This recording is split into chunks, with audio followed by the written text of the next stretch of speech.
香港每800幾個男人就有1000個女人，而呢1000個女人都有機會俾錢我受。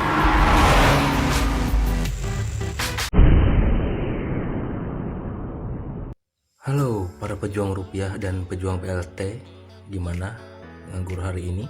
Menyenangkan? Oke, kali ini saya akan menceritakan tentang alur cerita film Gigolo. Film ini disutradari oleh Jen Ho yang ikutan main juga ternyata di dalamnya, dan dirilis pada 29 Januari 2015 di Hong Kong. Dan di film ini dibintangi oleh Dominic Ho sebagai Fang, Candy Yuen sebagai Michael, dan Jen Ho yang sutradara tadi sebagai pacarnya Fang. Oke, tanpa basa-basi, langsung saja kita lihat alur ceritanya. Dijedot.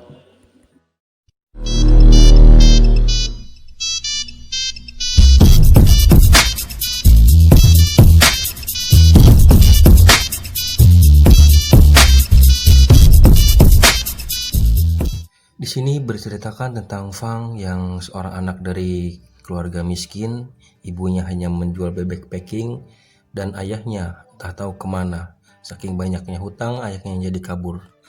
Dan Bang Emok selalu mencari-cari ayahnya itu. Fang yang belum membayar SPP selama 6 bulan meminta uang kepada ibunya, tapi ibunya menyuruh meminjam uang kepada sepupunya. Sesampainya di tempat ajab-ajab, dia langsung bilang ke sepupunya kalau minjam uang buat bayar SPP karena duit SPP-nya habis untuk membeli odading Mang Oleh. Namun di sini sepupunya meminta Fang untuk bekerja dan tidak mengurusi sekolahnya lagi. Lalu datang salah satu teman sepupunya yang bernama Michelle dan menggrepe-grepe si Fang. Karena tujuannya hanya minjem uang, si Fang hanya diam dan menikmatinya saja. Lalu datang temannya lagi yang cewek bernama Yoyo dan yang cowok bernama Chris. Di sini si Yoyo sedang memakai jasanya si Chris sebagai pemuas hawa nafsu. Dan si Chris ini adalah gigolo yang sudah berpengalaman. Saking sangenya, si Fang pun langsung cabut balik. Keesokan harinya, si Fang sedang bermain basket bersama teman satu gengnya. Dan ternyata di sekolah ini, si Fang mempunyai gebetan. Dan datanglah musuhnya si Fang yang mengajak gebetannya si Fang untuk berkencan. Dan gebetannya si Fang pun menolak dan ingin bermain ke rumah si Fang saja. Kita panggil saja musuhnya ini adalah John. Si John pun kesal dan berencana akan balas dendam. Setelah selesai berolahraga, temannya si Fang menemukan serbuk puyah di dalam lokernya dan curiga ada yang mengerjainya. Saking kagetnya mendengar suara gurunya, lalu dia memasukkan serbuk itu ke dalam celana dalam si Fang. Saat gurunya mengecek loker temannya dan tidak ditemukan apa-apa, si John pun kebingungan dan mengecek lagi loker temannya itu, lalu tidak menemukan apa-apa. Sepulangnya dari sekolah, si Fang dan gebetannya bermain di rumah si Fang. Karena udah sangat berat, si Fang pun nonton film esek-esek yang dibintangi oleh Opa Sugiono. Sedang asik menonton film esek-esek, si Fang pun mulai beraksi menggrepe-grepe gebetannya. Karena merasa curiga, ibunya Fang pun masuk ke dalam kamarnya dan menemukan anaknya sedang kumpul kebo dengan pacarnya. Lalu si ibunya pun mencurigai ada udang di balik buku. Karena sudah mengetahui sifat anaknya yang sangean, si ibu pun menyuruh Fang untuk memakai kondom karena obat pelancar haid itu harga sangat mahal. Pada malam harinya, si Fang menemui bapaknya dan ingin sekali diajarkan bagaimana caranya memuaskan seorang wanita. Bapaknya si Fang ini adalah The Legend of Gigolo. Lalu bapaknya Fang pun mengajarkan anaknya bagaimana cara memuaskan wanita dengan media es krim. Si Fang pun merasa terkejut karena bapaknya pintar sekali memainkan lidah dan mulutnya. Keesokan harinya di sekolah, temannya si Fang sedang dibully sama si John dan si Fang pun membantu temannya itu, lalu ribut dengan si John. Setelah itu ada gurunya yang melerai. Karena dari keributan itu, si Fang dan temannya dikeluarkan dari sekolah. Saat di perjalanan, si Fang dan temannya melihat seorang perempuan yang sedang kesusahan untuk memperbaiki mobilnya. Lalu mereka datang dan membantu perempuan itu. Perempuan itu bernama Cholai. Setelah selesai memperbaiki mobilnya, si perempuan itu pun keluar lagi dan memberikan uang kepada si Fang, tapi si Fang menolaknya. Lalu si Fang pun menelepon ibunya dan memberitahu kalau dia keluar dari sekolah dan ingin membantu ibunya kerja. Pada malam harinya, si Fang pun mulai bekerja di tempat ajab-ajab milik sepupunya. Lalu sepupunya pun menyarankan supaya si Fang menjadi gigolo. Karena sayang, muka si ganteng dia harus jadi OB. Tidak lama kemudian, temannya sepupunya itu datang menghampiri si Fang dan ingin dipuaskan oleh si Fang dan akan membayar mahal si Fang. Si Fang pun mengiyakan permintaan dari temannya itu. Sungguh sangat mengejutkan, ternyata Otong punya sifang segede gaban. Sempat menolaknya, tapi teman sepupunya itu langsung menarik sifang dan ingin dipuaskan oleh sifang. Karena sifang mempunyai sifat yang sangean dan tidak lama dia cerot lagi. Karena malu, sifang pun meninggalkan si tante itu dan memesan pop es juga sebat rokok. Sifang pun curhat kepada si Chris bagaimana biar tidak ejakulasi dini. Akan tetapi si Chris malah menyombongkan dirinya sendiri kalau dia sering dipanggil ke rumahnya oleh si tante itu. Keesokan harinya, Sifang diberi klien oleh si Chris dan ternyata kliennya itu tidak sesuai harapan Sifang. Yang tidak disangka-sangka ternyata di kafe itu ada teman satu gengnya si John dan merekam kejadian itu lalu membagikan ke teman-temannya dan pacarnya Sifang. Lalu pacarnya Sifang memutuskan Sifang melalui video yang direkamnya.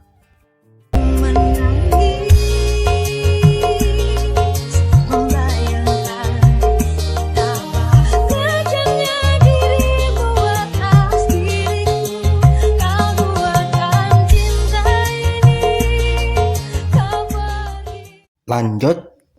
Lalu setelah itu Sifang menemui ayahnya dan ingin ayahnya mengajari dirinya bagaimana cara memuaskan wanita. Akan tetapi ayahnya sudah tidak kaget lagi jika Sifang ingin menjadi gigolo karena buah tidak akan jatuh jauh dari pohonnya. Lalu ayahnya meminta Sifang untuk mencari si Epson karena Epson dulu adalah pesaing dari bapaknya dan sekalian menagihkan hutang $30 juta ke Epson. Keesokan malamnya, Sifang datang lagi ke tempat ajab-ajab dan menemui Tante Yoyo untuk menagih uang $10.000. Karena Tante Yoyo merasa tidak puas, akhirnya Tante Yoyo mengajak Sifang untuk datang ke pesta dia dan teman-temannya. Yang tidak disangka-sangka, ternyata Sifang dijadikan meja dari hidangan makanannya tersebut. Teman-temannya Tante Yoyo sangat menikmati acara tersebut. Yang tidak disangka-sangka, ternyata di sana ada seorang nenek yang ingin makan lobster dan ternyata itu adalah Otongnya Sifang.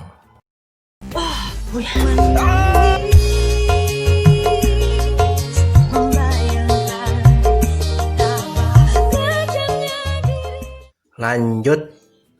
Pada keesokan harinya, Sifang menemui temannya dan meminta tolong kepada temannya untuk divermak habis-habisan.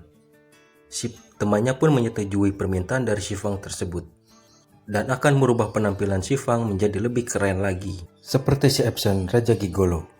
Setelah menunggu sekian lama, akhirnya giliran Sifang yang dipermak dan Sifang pun menanyakan tentang Epson pada tukang permak itu. Lalu Sifang dibawa ke tempat ajab-ajab sambil mengobrolkan tentang si Epson sambil menikmati sisa yang sudah diracik dengan lem Aibon, sehingga menyebabkan Sifang jadi ngefly dan tak sadarkan diri. Keesokan harinya, Sifang menemui Epson di tempat latihannya dan menanyakan bagaimana caranya menjadi gigolo terhebat. Lalu si Epson menjelaskan tidak ada rahasia untuk menjadi gigolo hebat. Kamu cukup nonton video di YouTube dengan channelnya AR69 Ari Rahman. Lalu Sifang menanyakan hubungan antara ayahnya dan Epson dan ada hubungan apa bisa hutang sampai $30 juta. Sepulangnya dari tempat Epson, Fang lalu mendatangi ayahnya yang sedang mengemis. Tiba-tiba ada segerombolan orang yang menagih hutang kepada ayahnya. Lalu ayahnya pun pergi, kabur bersama Sifang. Akan tetapi, preman itu berhasil menangkap ayahnya dan membunuh ayahnya di depan mata Sifang. Keesokan harinya, Sifang datang lagi ke tempat latihannya si Epson dan menagih hutang ayahnya. Lalu si Epson menantang Sifang untuk berkelahi. Kalau menang, dia akan membayar hutangnya kepada ayahnya. Karena Sifang yang tidak jago berkelahi dan hanya bisa ngecerot saja, akhirnya si Epson mengajarkan bagaimana cara menjadi gigolo terhebat. Lalu si Epson meminta Sifang untuk belajar menjilat dengan cara menempelkan koin di kaca dan menjilatnya jangan sampai jatuh. Hari demi hari Sifang belajar menjilat, akhirnya dia berhasil mengalahkan rekornya si Epson. Di hari berikutnya, akhirnya si Epson mengajarkan Sifang bagaimana caranya menggunakan kedua jarinya untuk memuaskan wanita dan memperagakan langsung ke karyawannya si Epson. Pada akhirnya, si Epson pun menyatakan kalau kau sudah bisa jadi gigolo terhebat. Pada malam harinya, Sifang mengajak Tante Yoyo untuk mantap-mantap dan akhirnya Tante Yoyo merasa puas. Dan Tante Yoyo meminta temannya untuk mencoba mantap-mantap dengan Fang. Dan akhirnya mereka pun mantap-mantap di atas kapal feri dan meminta Fang untuk mantap-mantap lagi lain waktu. Pada saat Fang mengantarkan temannya syuting, Fang mengenali sutradara itu dan sutradara itu juga mengenali Fang, dan akhirnya Fang diajak untuk syuting menggantikan pemeran utamanya yang terkena corona. Karena mempunyai fisik yang bagus, akhirnya Fang lolos audisi dan berkenalan dengan sutradara itu yang bernama Choli. Di syuting perdananya, Fang menunjukkan aksi yang memikau para wanita yang membuat si Choli menahan konatnya. Lalu si Choli pun mengajak Fang untuk berkencan besok dan berpura-pura menjadi pacarnya si Choli.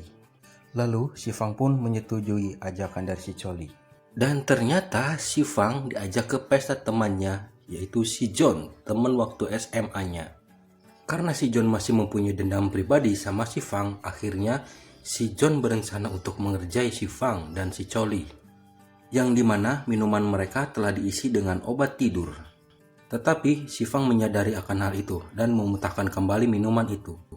Melihat si Choli yang sudah teler, akhirnya si John membawa Choli ke kamar untuk melakukan pengenceritan. Karena si Fang sudah mengetahui gelagatnya si John, lalu si Fang menyelamatkan Choli di kamarnya si John dan memukul si John dengan balok kayu. Lalu si Fang memoto kemaluannya dari si John yang ternyata kecil banget. Lalu si Choli pun diajak pulang oleh Fang.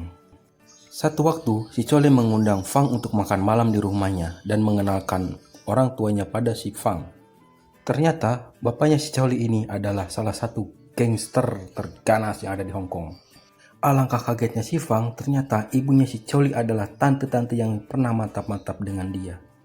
Untuk menghindari kecurigaan, Fang dan ibunya si Choli pura-pura tidak mengenal. Lalu ayahnya Choli mengajak Fang untuk melihat koleksi perkakasnya. Di sana terlihat ada golok, celurit, arit, dan mengancam si Fang jika terjadi apa-apa sama putrinya, dia akan mati dibantai sama gangsternya. Fang pun hanya bisa menjawab iya dan lekas pergi dari ruangan tersebut dan menyesali tidak bisa dikencrit. Sedang asik berjalan-jalan, si Fang melihat tante seksi itu atau ibunya si Choli lagi mabuk-mabukan di atas. Ibunya si Choli pun mengajak Fang untuk hidup bersama dan melakukan pengencrotan lagi, tapi ditolak mentah-mentah oleh si Fang karena dia sangat mencintai anaknya, walaupun tidak bisa dikencrot. Pada suatu hari, si Choli mengajak Fang ke kantornya dan menembak si Fang. Akan tetapi, si Fang masih bingung dengan statusnya yang sebagai gigolo. Dan akhirnya pun si Fang mengatakan yang sebenarnya kepada si Choli bahwa dia adalah seorang gigolo. Tapi si Choli tidak mempedulikan itu. Di lain tempat, ibunya si Choli sedang melihat kedekatan dia dengan Fang dan mengingat kembali kejadian pengecoran di atas kapal feri yang sangat memuaskan si tante ini.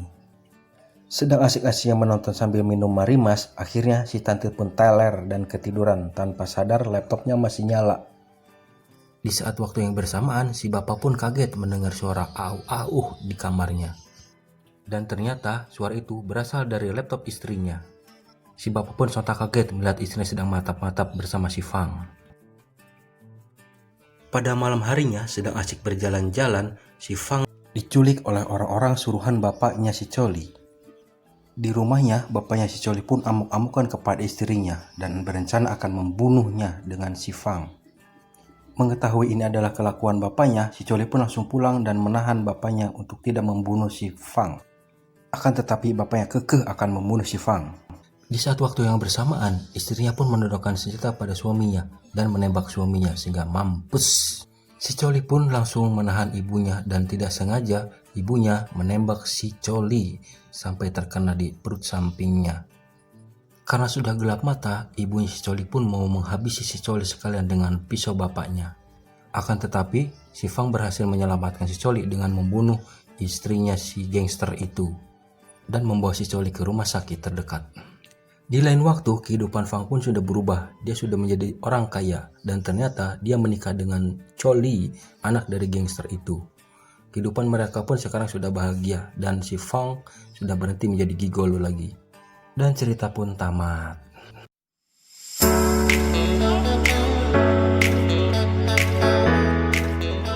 Oke, itulah alur cerita dari film Gigolo. Lumayan menegangkan dan dramatis ya. Kesimpulannya apa ya? Ya mungkin cinta sejati bisa mengalahkan semuanya. Dan kesabaran untuk menjalani hidup yang sulit. Juga kegigihan untuk menjelatin koin itu bisa jadi modal utama untuk menjadi gigolo. Tapi kalian jangan seperti itu ya. Tetap bekerja yang positif dan sayangi keluarga kalian di rumah. Oke, bye-bye.